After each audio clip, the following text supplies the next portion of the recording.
Hello everyone, అందరూ ఎలా ఉన్నారండి? నేనైతే సూపర్ ఉన్నానండి. మీరు కూడా సూపర్ డూపర్ గా ఉండాలని మనస్ఫూర్తిగా కోరుకుంటున్నాను. ఇవాళ మీకు మన ఛానల్లో సింపుల్ గా టేస్టీగా రవ్వ కేసరి ఎలా చేసుకోవాలో చాలా ఈజీ ప్రాసెస్ లో అయితే చేసి చూపిస్తానండి. నార్మల్ గా మనం ఇంట్లో అయితే ఒక కప్ మెజర్మెంట్స్ తో అలా చేసుకుంటాం కదా రవ్వ కేసరి అనేది. నేనైతే ఇక్కడ వినాయకుడు మండపంలో ఇవ్వడానికి రవ్వ కేసరి నైవేద్యంగా అయితే చేశానండి.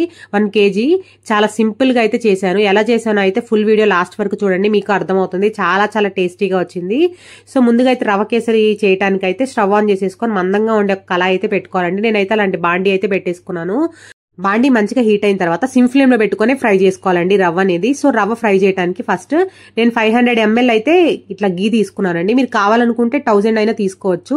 అప్పుడు 1 kg రవ్వ కేసరికి అట్లా అయితే కొంచెం నెయ్యి కొంచెం కారుతా అలా అయితే వస్తుంది. సో నేను బయట ఇచ్చే ప్రసాదం కాబట్టి అలా హ్యాండ్ తో కారుతా ఉంటే కొంచెం తినడానికి కూడా ఈజీగా ఉండదు కాబట్టి నేనైతే 500 వేసాను. సో ఫస్ట్ అయితే అలా గీ అనేది హీట్ అవ్వాలండి. హీట్ అయిన తర్వాత మీకు కావాల్సిన డ్రై ఫ్రూట్స్ అన్ని వేసుకోవచ్చు. నేనైతే జీడిపప్పు అండ్ బాదం వేసుకున్నాను. సో నాకు ఎందుకో కిస్మిస్ అంత నచ్చదండి. రవ్వ కేసరిలో వేస్తే కొంచెం మెత్తగా తగులుతున్నట్టు అనిపిస్తుంది. సో అందుకే నేను కిస్మిస్ అయితే స్కిప్ చేశాను. మీరు కావాలనుకుంటే కిస్మిస్ కూడా యాడ్ చేసుకోవచ్చు. బట్ కిస్మిస్ ఏంటంటే ఇట్లా బాదం జీడిపప్పు కొంచెం ఫ్రై అయిన తర్వాత లాస్ట్ లో కిస్మిస్ అనేది యాడ్ చేయాలి. అప్పుడే మంచిగా అయితే ఫ్రై అవుతాయి, అక్కడ మాడకుండా. సో ఇప్పుడైతే మనకి డ్రై ఫ్రూట్స్ అనేవి మంచిగా ఫ్రై అయిపోయినాయి. చూసారు, అలా గోల్డెన్ కలర్ అయితే రావాలి. సిమ్ ఫ్లేమ్ లో పెట్టుకొని ఫ్రై చేసుకోవాలండి డ్రై ఫ్రూట్స్ కూడా. సో ఇప్పుడైతే డ్రై ఫ్రూట్స్ అన్ని ఒక ప్లేట్లోకి అయితే తీసేసుకున్నాను కదా.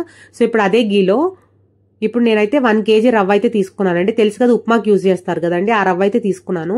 సో మనం అయితే రవ్వ అనేది తీసుకొచ్చుకుంటే ఒక కప్ మెజర్మెంట్ అయితే తీసుకోండి. ఇప్పుడు నేనైతే ఒక పెద్ద కప్ అయితే తీసుకున్నాను కదండి. ఆ కప్ తో సిమ్ ఫ్లేమ్ లో పెట్టుకొని రవ్వ అనేది అలా ఫ్రై చేసుకుంటున్నాను. రవ్వ అనేది మనకి చక్కగా గోల్డెన్ కలర్ వచ్చేలాగా అయితే ఫ్రై చేసుకోవాలండి. 1 kg కాబట్టి కొంచెం టేకింగ్ ప్రాసెసే.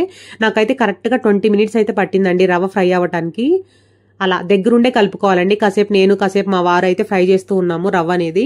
సో చూసారు కదా, రవ్వ అనేది మంచిగా ఇట్లా గోల్డెన్ కలర్ అయితే వచ్చేసింది కదా. నేనైతే 1 kg తీసుకున్నాను కాబట్టి 1 kgకి అయితే ఒక కప్ మెజర్మెంట్ తీసుకున్నానండి. పెద్ద కప్ అయితే 1 కప్ పోసుకున్నాను కదా. సో మీరు 1 కప్ రవ్వ పోసుకున్నట్టయితే ఒక 3 కప్పులు అయితే వాటర్ పోసుకోవాలండి. ఆ వాటర్ అనేది బాగా మరగబెట్టుకోవాలి. సో మరుగుతున్న వాటర్ అయితే అలా పోసుకుంటూ కలుపుకుంటూ ఉండాలండి. సో ఎక్కువ క్వాంటిటీ కాబట్టి 2 ఉండాలండి ఖచ్చితంగా ఈ రవ్వ కేసరి చేసేటప్పుడు. సో ఇలా హాట్ వాటర్ పోసుకోవటం వల్ల రవ్వ కేసరి అనేది చాలా చాలా పర్ఫెక్ట్ గా వస్తుందండి. ఎవరు కూడా ఇట్లా నార్మల్ వాటర్ అయితే పోయకండి. నార్మల్ వాటర్ పోస్తే ఏమవుతుందంటే రవ్వ అనేది కొంచెం చలిమిళ్ళలాగా అయిపోతుంది, కొంచెం సప్పబడినట్టు అయిపోతుందండి. సో ఇలా మీరు గనక ఇట్లా హాట్ వాటర్ పోసినట్టయితే రవ్వ కేసరి అనేది చాలా చాలా పర్ఫెక్ట్ గా వస్తుంది. కొంచెం విడివిళ్ళాడినట్టు అలా వస్తుంది. ఆరిన తర్వాత కూడా పెట్టేటప్పుడు ఈజీగా ఉంటుంది. కొంచెం ముద్దలాగా వస్తుందండి ఇలా చేసుకుంటే. సో చూసారు కదా, కొంచెం కొంచెం వాటర్ పోసుకుంటూ ఉండలు లేకుండా సిమ్ ఫ్లేమ్ లో పెట్టుకొని కలుపుకుంటూ ఉండాలండి. సో అలా మా వారైతే పోస్తున్నారు, నేను ఇంకా కలుపుతూ ఉన్నాను. అలా జాగ్రత్తగా పోసుకోండి హాట్ వాటర్ అనేది, ఎందుకంటే కొంచెం ఆవిరి కొట్టే ఛాన్స్ ఉంటుంది ఇలాంటి రవ్వ కేసరి చేసేటప్పుడు. సో నాకు ఒక 3 years బ్యాక్ అయితే బాగా అనుభవం అండి. నా హ్యాండ్కి బాగా ఆవిరి కొట్టి అసలు పైన స్కిన్ అంతా లేచిపోయింది. సో అందుకోసమే మీకు ఇక్కడ మెన్షన్ చేస్తున్నాను. సో రవ్వ కేసరి చేసేటప్పుడు వాటర్ పోసుకునేటప్పుడు కొంచెం జాగ్రత్తగా పోసుకోండి. సో చూసారు కదా, ఇప్పుడు కొంచెం కొంచెం అయితే అక్కడ నేను పోసుకుంటున్నాను. నేనైతే ఒక 3 cups కాబట్టి కొంచెం పెద్ద కప్తోనే తీసుకున్నాను కాబట్టి కొంచెం 3 cups లో విడివిడిగా అయితే ఇట్లా హీట్ చేసుకున్నానండి. సో ఒక్కొక్క కప్ అయిపోయిన తర్వాత 1 cup అలా అయితే పోసుకుంటూ ఉన్నాను. అలా 3 cups అయితే పెట్టుకున్నానండి. 1 cupకి 3 cups మెజర్మెంట్, ఓకేనా? మీరు ఎప్పుడైనా ఉప్మా చేసేటప్పుడు కూడా అంతే అండి. మీకు పొడి పొడిలాడతా రావాలంటే ఉప్మా 1 cupకి 3 పోసుకోండి. కొంచెం మనకి బయట క్యాటరింగ్ స్టైల్ రావాలంటే 1 cupకి 4 వాటర్ పోసుకోవాలి. సో ఇక్కడ మెన్షన్ చేద్దామని చెప్పి అయితే అది కూడా మెన్షన్ చేశాను, ఓకేనా? సో ఇట్లా రవ్వ అయితే ఇలా తిప్పుకుంటూ ఉన్నానండి. చూసారు కదా, చాలా చాలా బాగా వచ్చిందండి. రవ్వ కేసరికి కూడా మంచి మంచి కాంప్లిమెంట్స్ వచ్చినాయి. ఖచ్చితంగా అయితే రవ్వ కేసరి ఎక్కువ క్వాంటిటీ చేయాలనుకుంటే ఇలా నేను చెప్పినట్టయితే పర్ఫెక్ట్ గా చేసుకోండి. చాలా చాలా బాగా వస్తుంది. ఇలా అయితే కొంచెం కొంచెం వాటర్ పోసుకుంటూ అయితే తిప్పుకుంటూ ఉన్నానండి. సో 1 kg కాబట్టి కొంచెం హ్యాండ్ పెయిన్ వచ్చే ఛాన్స్ ఉంటుందండి. ఎందుకంటే వాటర్ పోసే కొద్దీ మనకి ఏంటంటే రవ్వ అనేది పీల్ చేసుకొని కొంచెం గట్టిగా ఉంటుంది. సో మీరు ఇద్దరు గనక ఉన్నట్టయితే కొంచెం హ్యాండ్స్ అనేవి ఒకళ్ళు తిప్పిన తర్వాత ఒకళ్ళు అలా అయితే కొంచెం మార్చుకుంటూ ఉండండి. అప్పుడు మీకు కొంచెం హ్యాండ్ పెయిన్ రాకుండా ఉంటుంది, ఓకేనా? అలా అయితే పెద్ద బాండీ తీసుకోండి, ఎందుకంటే మనము షుగర్ పోస్తాం కాబట్టి ఇంకా కొంచెం పైకి వస్తుంది. సో కొంచెం ఎడల్పుగా ఉండే బాండీ లాంటివి తీసుకోండి. అప్పుడు ఎక్కడ మనకి హ్యాండ్ చిందకుండా ఉంటుంది రవ్వ అనేది. సో అలా కొంచెం కొంచెం వాటర్ పోసుకుంటూనే ఈ ప్రాసెస్ అనేది చేసుకోవాలండి. అప్పుడే మనకు ఉండలు లేకుండా వస్తుంది. చూడండి, మన రవ్వ అనేది అసలు ఎక్కడ ఉండగట్టదు. నా దగ్గర ఇంకా పెద్దది లేదండి గంట, లేకపోతే ఇంకా మంచిగా తిప్పచ్చు. కొంచెం కష్టంగానే అనిపించింది ఆ గంటతో తిప్పుకోవడం.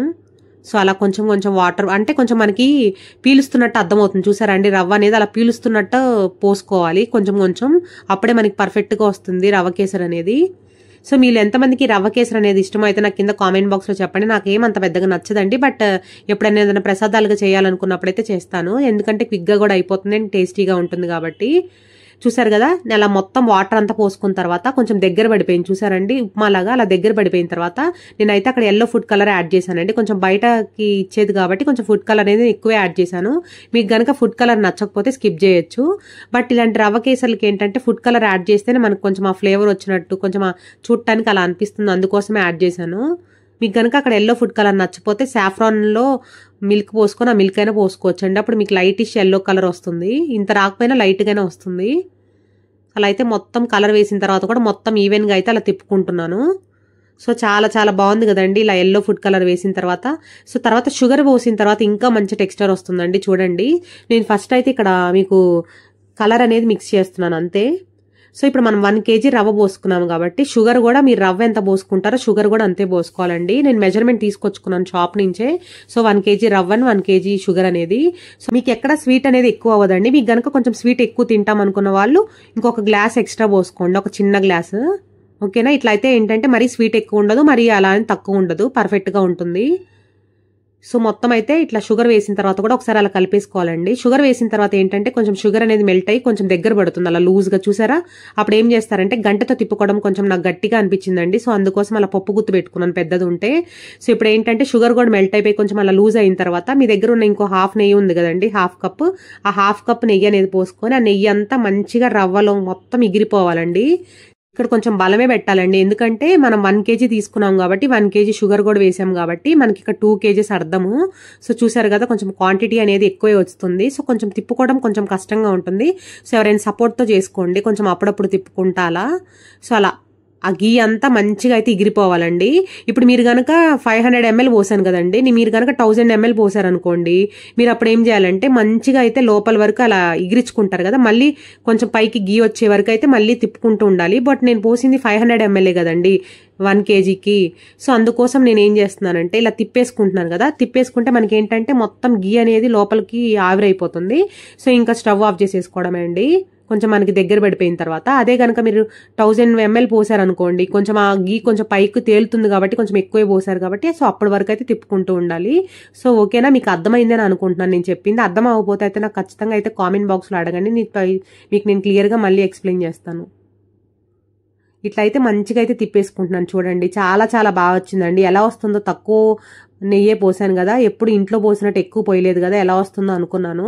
బట్ ఇంట్లో పోసినట్టు పోస్తే ఏంటంటే కొంచెం హ్యాండ్స్కి అదా కప్స్లో పెట్టేటప్పుడు మరీ నెయ్యి ఎక్కువ కారిపోతున్నట్టు ఉంటుందండి. సో బయటకి ఇచ్చేది కాబట్టి కొంచెం అందరు నెయ్యి ఇష్టపడరు కదండి కొంచెం ఎక్కువ ఉంటే. సో అందుకోసం అయితే నేను అలా చూసుకొని పోసుకున్నాను. సో ఇంకా లాస్ట్లో దగ్గర పడిపోయిన తర్వాత నెయ్యి అంతా లోపలికి ఎగిరిపోయిన తర్వాత డ్రై ఫ్రూట్స్ ఉన్నాయి కదండి, ఆ డ్రై ఫ్రూట్స్ అనేది మొత్తం వేసేసుకున్నాను. లాస్ట్లో కొంచెం ఉంచుకున్నాను అంటే గార్నిష్కి.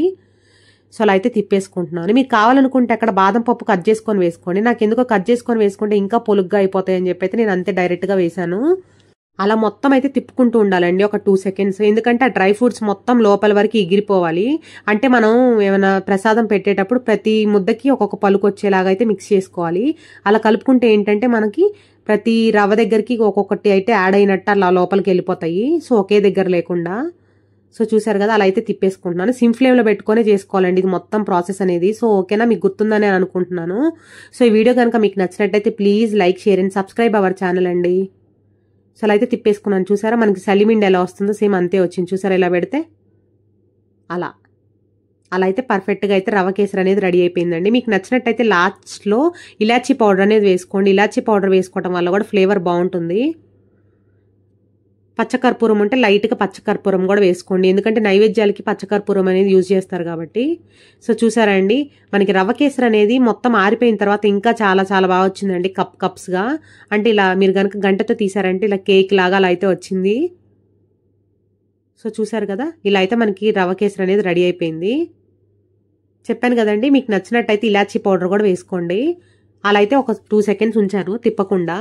సో ఒక 2 seconds అలా ఉంచిన తర్వాత అయితే ఒకసారి మళ్ళీ అయితే కలిపేసుకుంటున్నాను. ఇంకా స్టవ్ ఆఫ్ చేసేయడమే అండి. చూసారు కదా కొంచెం మనకు తిప్పేటప్పుడు గట్టిగా అనిపిస్తుంది కదా, అప్పుడు స్టవ్ ఆఫ్ చేసేయడమే అంతే అండి. టేస్టీ రవ్వ కేసరి అయితే రెడీ అయిపోయింది. ఇలా చేసి పెట్టండి గుడిలో ప్రసాదంగా, అందరూ అయితే చాలా ఇష్టంగా తింటారు అండ్ అందరికైతే ఖచ్చితంగా నచ్చుతుంది ఇలా చేసి పెడితే. సో ఈ రవ్వ కేసరి రెసిపీ కనుక మీకు నచ్చినట్టయితే please like, share and subscribe our channel. మీకు కనుక మన ఛానల్ నచ్చినట్టయితే సబ్స్క్రైబ్ చేసుకోవడం మాత్రం మర్చిపోకండి. Thank you so much for watching అండి. Take care, bye bye, see you next video. జై బోలో గణేష్ మహారాజ్ కి జై.